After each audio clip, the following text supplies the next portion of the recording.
Welcome to 1+1. I'm Rosie Batty. Walter Mikac and I have a lot in common. We've both been through something so horrific that most people can't begin to comprehend it. Walter's wife and his two daughters were murdered at the Port Arthur massacre in 1996. My son was murdered in 2014. In the aftermath of Port Arthur, Walter played a vital role in changing Australia's gun laws. We shared our perspectives on grief, love and legacy.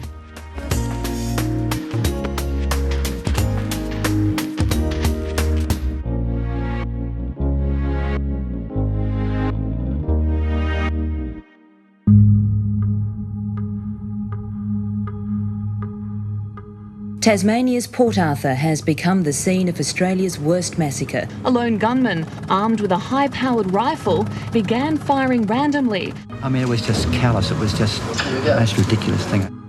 Carnage is the simple way to describe it. It was worse than what I expected. He was perhaps the nation's most prominent mourner, representing the grief and shock that millions felt. But let not the love and laughter of Nanette, Alana and Madeline ever be forgotten. Celebrate life and let it continue. We don't want to forget that 35 people lost their lives on the 28th of April. The federal government will do everything humanly possible to get an effective tightening of the gun control situation in this country. I'll do everything in my power to try and ensure that another person doesn't ever have to be in the same situation as what I've had to be in. Thank you.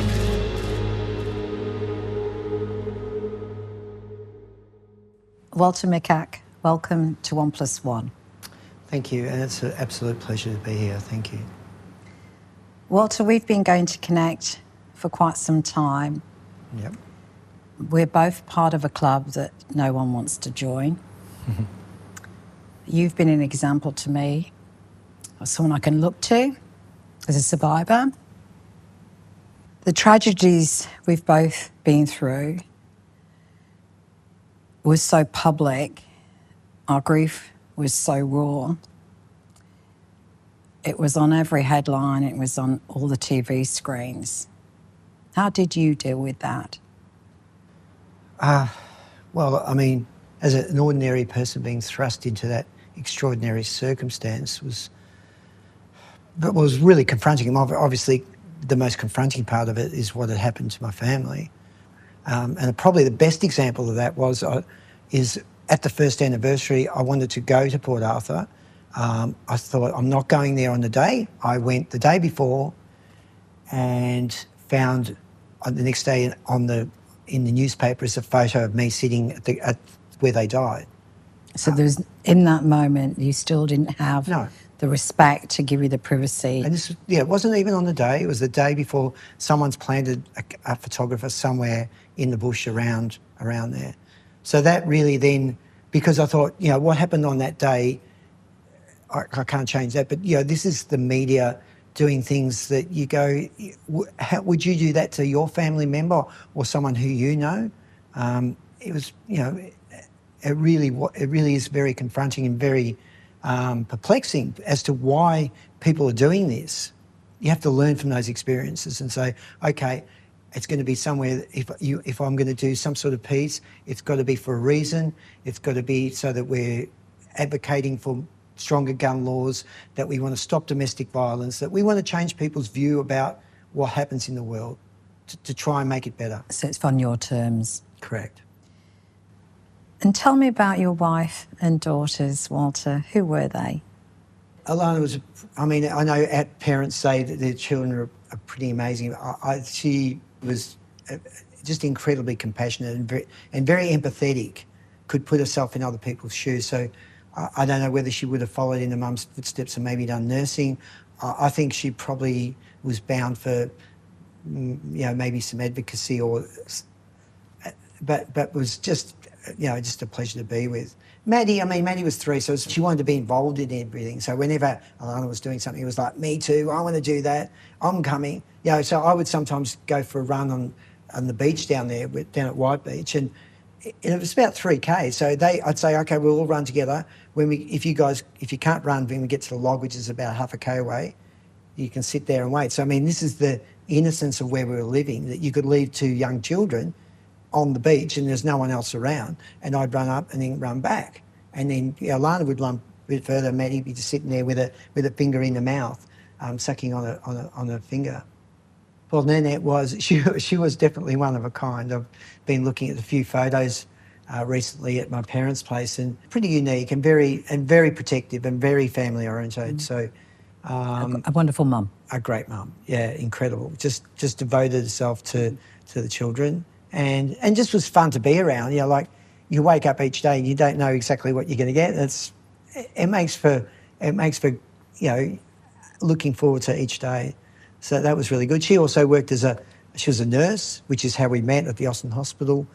She then became a tour guide, a ghost tour guide at the historic site, and she loved that. She loved the theatre of sliding the skull when everyone's like leaning forward, sliding the skull and giving everyone a fright, things like that. And so I think it's really important. For me, it's always been about her efforts on that day to look after the kids and to try and somehow get away from that situation, which in the end didn't happen. And in that immediate aftermath, Walter, I don't think anyone can ever comprehend how do you deal with that? Like, what do you do? I know, for me, after coming back from the police station, I think I fell unconscious after drinking a bottle of red wine. And there were big gaps with what I do remember and recall, but ultimately, how do you deal with that immediate aftermath? People can't even envisage that it's possible to keep living, even though we do. Yeah.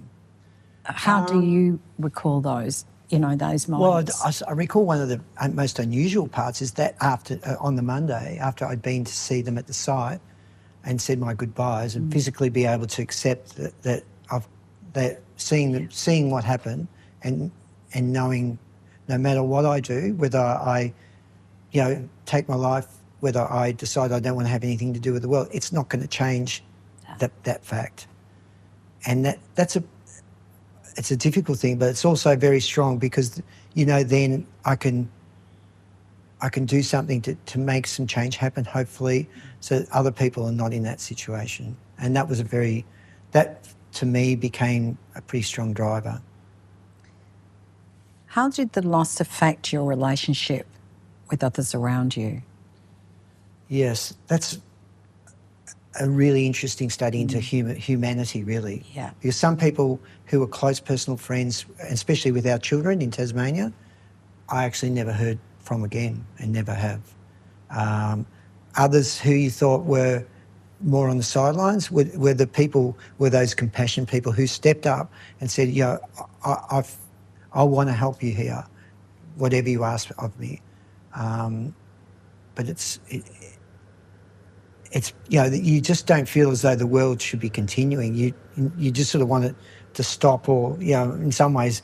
And I think the alcohol thing, certainly for me, I found myself being from a married man who'd been married, for 10 years to a single. I was going out with my brothers, and I was, it was pretty destructive behaviour. Basically, if you drink enough, you get to the point where you don't remember what's going on, and there's a bit of relief. Yeah. But then you wake up the next day, you've got a massive hangover. Sometimes you wake up, you don't even know where you are, and none of it's changed. You just got to deal with the situation. It's getting you through, isn't it? And I think that many of the people who do experience tragic loss will share similar experiences.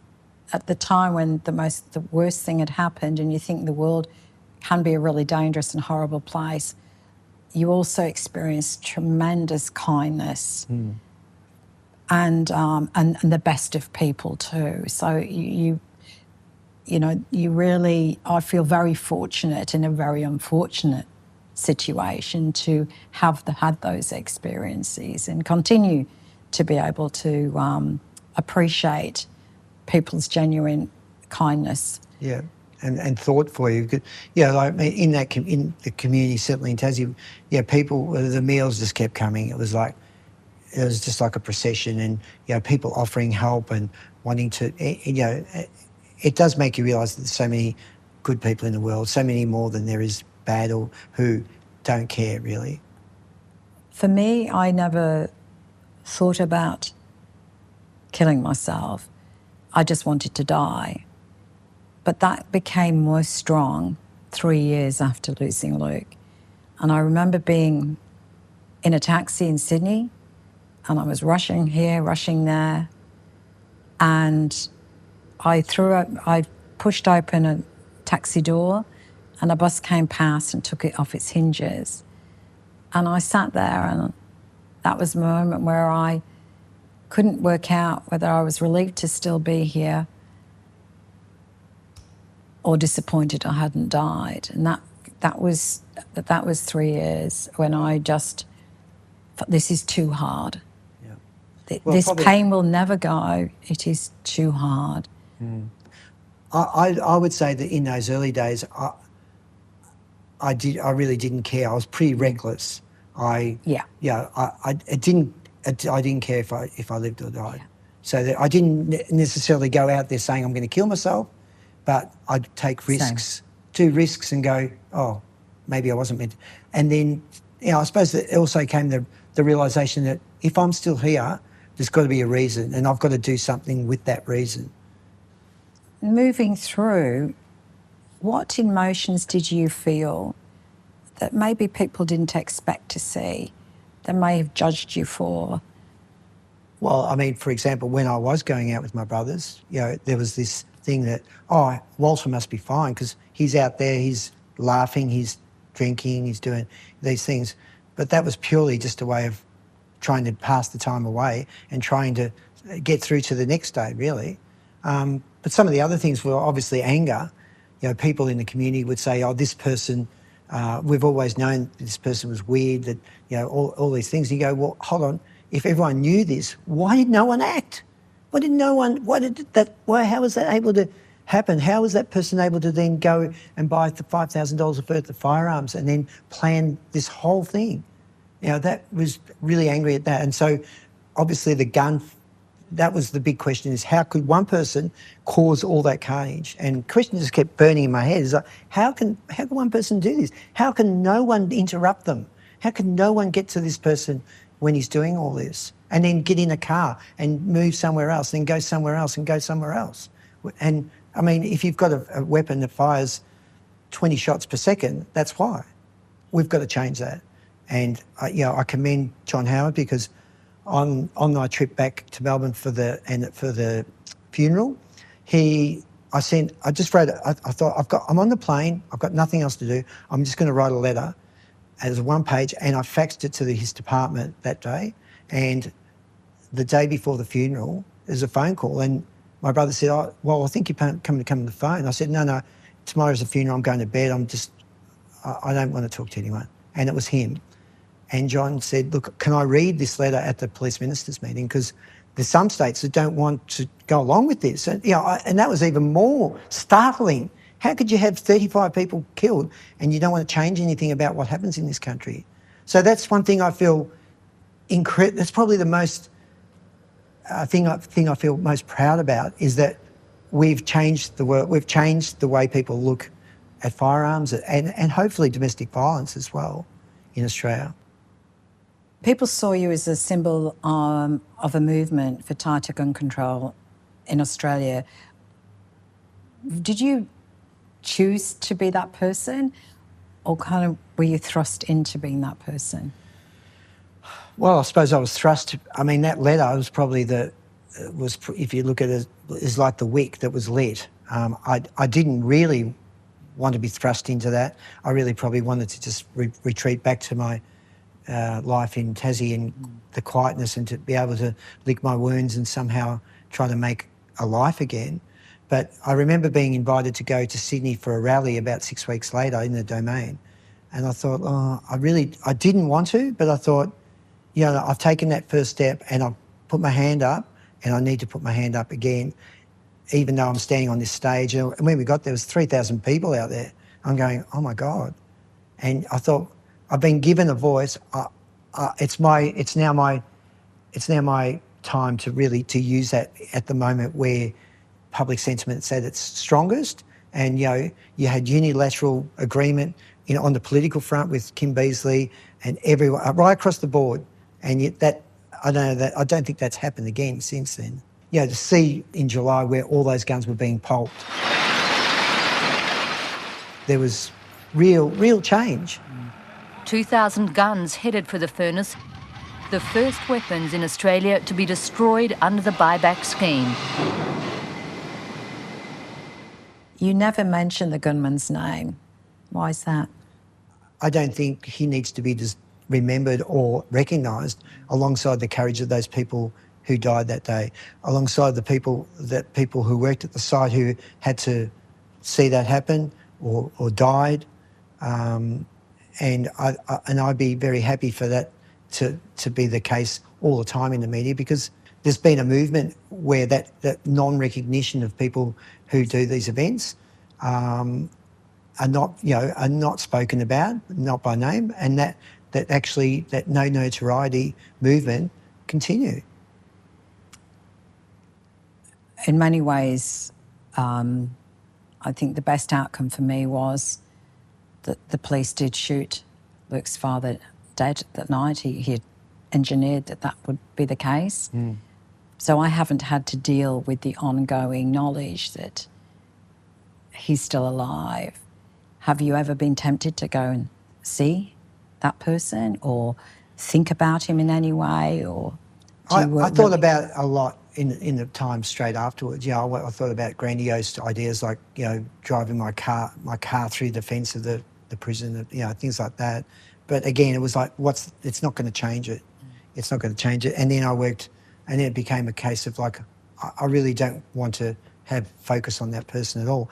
And I think I can see from your point, I would have thought it'd be so much easier on everyone, having to go to a court case where he's laughing about doing these events, shooting people. That would have been so much better had he just not survived beyond the event in whatever way. You had a lot of people offering support right across Australia, and you received a particular letter, and one of those stood out to you. Yeah, it did. So there was a letter from a father in Melbourne who had children whose was the same age as Alana Madeline, who in his letter described how their paintings were on the fridge just like I described, and suggesting that we should set up a foundation in honour of their name, so the Alana and Madeline Foundation. And I had to think about that long and hard, because obviously I wanted them to be remembered in a good way. I wanted it, if we started, that it was able to do good work and continue.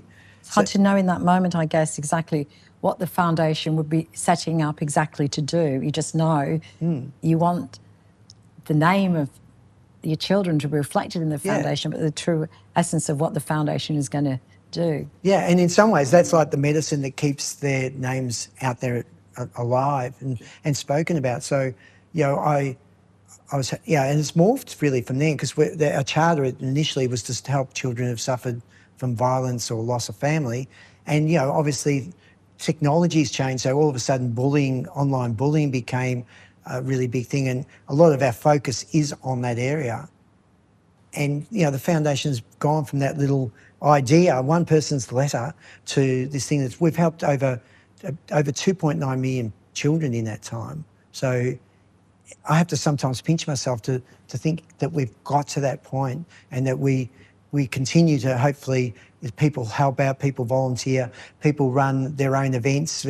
Cricket Australia came up with this Kids for Kids campaign, where kids at their cricket club could have an event, be it a bowl-a-thon or whatever they come up. They think of the idea and then run it and then donate to the foundation. It was really good, where you've got community coming in to help. And you've got, it's been going for 25 years? So we're 25th anniversary in April.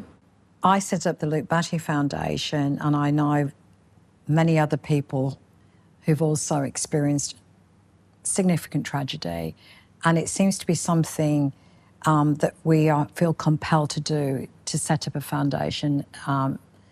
It's a lot more difficult than we ever think, isn't it? It's incredibly difficult. You know, like there's all the legalities of actually setting it up to start with, the costs of that, a lot of legislation that you have to deal with. I was fortunate. I didn't. Directors on the board. Yeah, exactly. CEOs, staff. Yeah, governance. And that all costs money. And we, in the early days, we received no money. And I remember thinking we were struggling. We really had one staff member. We got to a point where I thought we may not survive here. And I was okay with that, because I thought the decision to go ahead with it was, if we help a dozen children who are at their lowest point in their life, then it's worth it. But we have been fortunate. We've had people like John Bertrand come on board as our chairman of the board, and that really got things bubbling along. We got Princess Mary involved. He got Princess Mary to come on board as an international patron. Obviously, that brought awareness, and it's like a family. And every time someone sends me a message saying I'm leaving the foundation, I always send to say thank you for your service, and our family just grows bigger because our reach in the community and the spreading of the message gets bigger. And you eventually remarried, Walter, and had another child. Yep. Trauma and grief, it's a lot to carry. What's the impact been over the years?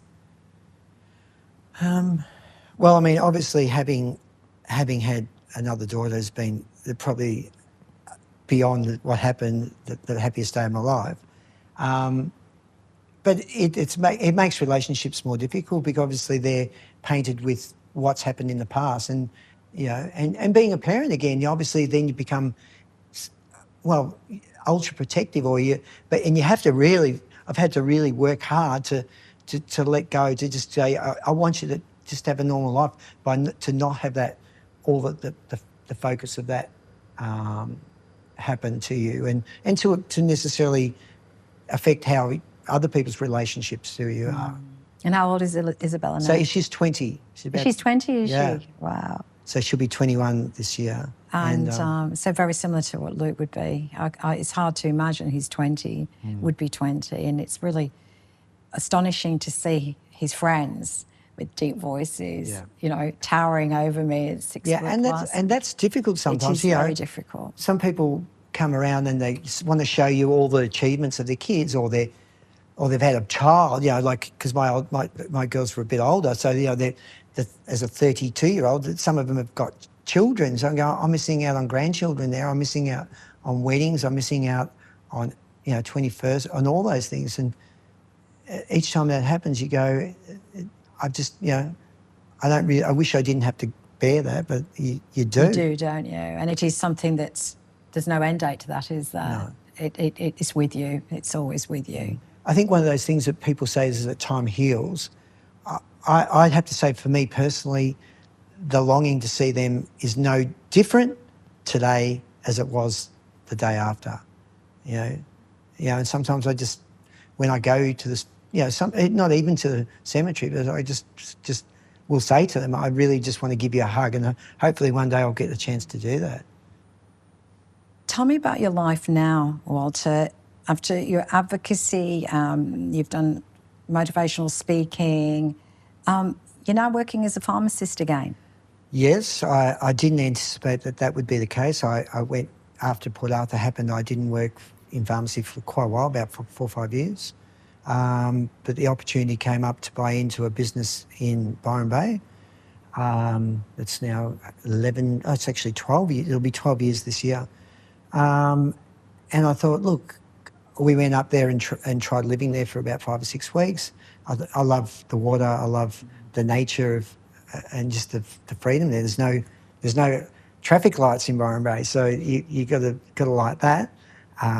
It's been taking me, normally takes me 3 to 4 minutes to drive to work. I've been fortunate being there, I think, and being able to be a part of that community. I'm fortunate I've got a partner, Bridget, who I've been with for 5 years. Got to do lots of fun things together. Our families love each other. There's a really good interaction there. Living in a good part of the world, being able to keep fit and do lots of stuff like that. How do you continue to navigate your life, Walter, and live with your loss? I think from the very early start, I wanted to focus on changing things, helping the situation, and I think that was pretty well was done. That's the legacy to all those 35 people who died that day. That we've saved potentially a couple of thousand people every year since then who haven't died. It's always like, for myself, campaigning for domestic violence, it gave me purpose, it gave me meaning. I didn't want Luke to have died in vain. Yeah. And I guess that gets you going in those early stages. But do you draw from something now? Would you say you're a spiritual person? Do you have a religious faith? What is it that you think? I had a battle with God, I think. A really strong battle with God is, if you exist, how can you let that happen? How can you let someone come up behind your child and pull a trigger like that? I still struggle with that, but I do believe in God. I say a prayer every night. I say the Serenity Prayer every night, and I suppose life since then there's been ups and downs. It's not all good. Because life continues, doesn't it? And I've had a marriage breakdown. And it's not the only thing that happens to you that makes you sad. Yeah. There are other things, I've had, a few health issues where I couldn't walk. Like I've had both my hips done. I've got a fused ankle. There's all these things, You've got old, Walter. Oh, no. And, I go and play tennis and I do my meniscus, but I'll just go and look for something else that I can do. So I think I've tried to be as positive as possible. And I think, because if you put that out into the world, it tends to come back to you that way. And you surround yourself with people who want to be around you, who care about you, who on the anniversary ring you or just send you a love heart. It doesn't have to be some big bunch of flowers or anything. It's just I'm thinking of you, or I know that this must be a really hard day. Walter, is it possible to forgive? It's a very difficult question, but one of the things that happened for me after a few years is I thought, I don't want this to become a life-defining thing for how I feel. And I was able to go to a course where I was able to publicly stand up and say, it was not for the government, but it's for me, to release you and say, I forgive this person for what they've done. And it's actually a really incredible moment where you go, I don't need to focus on that. I don't need to be angry. I can still miss the children and the nanette, and I can feel all those other emotions, but I don't need to be hanging on to this ball and chain. And do you feel that perhaps, I do at least, that after having to get through the worst thing that has ever happened to me, it's given me strategies and skills and resilience and courage to get through? It definitely does give you that a feeling of resilience, a feeling of being able to cope. I've coped in this situation which is nearly unthinkable, where I nearly was succumbed to the whole thing, but I've got through that. And then you also don't get so flustered about things that are not so important. You have to look at it and go, I'm worried about the way you park the car, or I'm worried about the way I look, or that I make sure that these days it's like I don't care so much about it. You get to the point where you go, I do care, but I'm happy with who I am, and I feel as though I can still make a really good positive change in the world. Walter Mikac, it's been wonderful to meet you. Thank you for joining me on 1+1. Thank you, Rosie. I absolutely enjoyed it. Thank you.